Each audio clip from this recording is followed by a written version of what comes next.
ರಾಜ್ಯದಲ್ಲಿ 3 ದಿನಗಳ ಕಾಲ ಮಳೆ ಸಾಧ್ಯತೆ.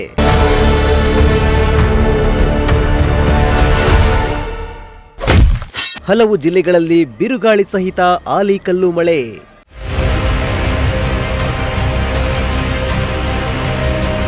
ರಾಜ್ಯದ ಹಲವು ಜಿಲ್ಲೆಗಳಲ್ಲಿ ಇಂದು ಗುಡುಗು ಸಹಿತ ಭಾರೀ ಮಳೆ ಆಗುವ ಸಾಧ್ಯತೆ ಇದೆ ಹಾಗೂ ಮುಂದಿನ 3 ದಿನಗಳ ಕಾಲ ಮಳೆ ಮುಂದುವರಿಯಲಿದೆ ಎಂದು ಹವಾಮಾನ ಇಲಾಖೆ ಮುನ್ಸೂಚನೆ ನೀಡಿದೆ.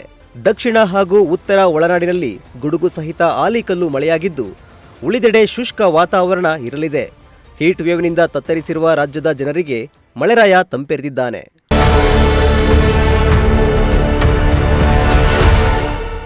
ಏಪ್ರಿಲ್ ತಿಂಗಳ ಅಂತ್ಯ ಹಾಗೂ ಮೇ ತಿಂಗಳ ಮೊದಲ ವಾರದಲ್ಲಿ ರಾಜ್ಯದ ದಕ್ಷಿಣ ಒಳನಾಡು ಜಿಲ್ಲೆಗಳಲ್ಲಿ ಭಾರೀ ಮಳೆಯಾಗುವ ಸಾಧ್ಯತೆ ಇದೆ.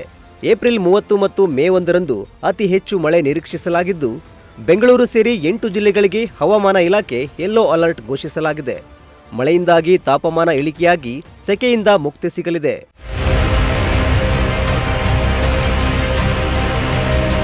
ಇನ್ನು ದಕ್ಷಿಣ ಒಳನಾಡಿನ ಬೆಂಗಳೂರು ನಗರ, ಬೆಂಗಳೂರು ಗ್ರಾಮಾಂತರ, ಮೈಸೂರು, ಮಂಡ್ಯ, ಚಾಮರಾಜನಗರ, ಹಾಸನ, ಕೊಡಗು ಮತ್ತು ರಾಮನಗರ ಜಿಲ್ಲೆಗಳಲ್ಲಿ ಗುಡುಗು ಸಹಿತ ಮಳೆಯಾಗುವ ಸಾಧ್ಯತೆ ಇದೆ ಎಂದು ಹವಾಮಾನ ಇಲಾಖೆ ಮುನ್ಸೂಚನೆ ನೀಡಿದೆ.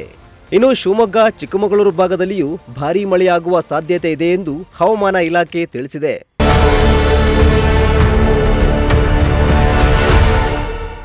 ಈತ ಮಳೆಯ ಲಕ್ಷಣವನ್ನೇ ಕಾಣದಾಗಿದ್ದ ತುಮಕೂರು ಜಿಲ್ಲೆಯಲ್ಲಿ ನಿನ್ನೆ ಸ್ವಲ್ಪ ಪ್ರಮಾಣದಲ್ಲಿ ಮಳೆ ಚುರುಕು ಪಡೆದುಕೊಂಡಿದೆ. ನಿನ್ನೆ ಸಾಕಷ್ಟು ಪ್ರಮಾಣದಲ್ಲಿ ಮಳೆಯಾಗಿದ್ದು, ಬಿಸಿಲಿನಿಂದ ಕಾಯ್ದಿದ್ದ ಭೂಮಿ ತಂಪೆರೆದಂತಾಗಿದೆ.